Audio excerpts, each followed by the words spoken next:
সবাইকে জানাই শুভ সন্ধ্যা। শুভ সন্ধ্যার অনেক ভালোবাসা বন্ধুরা।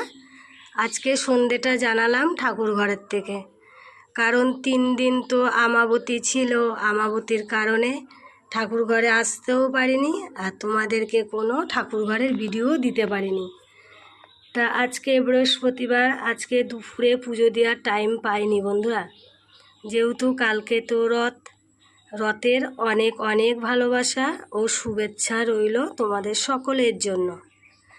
তা কালকে রথের জন্য আজকে অনেকটাই কাজে ব্যস্ত ছিলাম। ফুচকা তৈরি করছিলাম, কালকে রথে মেলায় যাবে দেখে, সেই কারণে আজকে পুজো দিতে আমার সন্ধে হয়ে গেল। আর আজকে ঠাকুর ঘরেও অনেকটা কাজের চাপ ছিল, যেহেতু আমাবতী ছেড়ে গেল, সেই কারণে ঠাকুর ঘরের সব পরিষ্কার করতে হলো, সমস্ত মাজা ঘষা করতে হলো। করতে করতে আজকে সন্ধে হয়ে গেল পুজো দিতে। তাই ভাবলাম তোমাদের সঙ্গে একটু শেয়ার করি, কারণ 4 দিন ধরে তোমাদেরকে কোনো ঠাকুর ঘরের ভিডিও দিতে পারিনি। তা রথের অনেক অনেক ভালোবাসা ও শুভেচ্ছা রইল তোমাদের সকলের জন্য।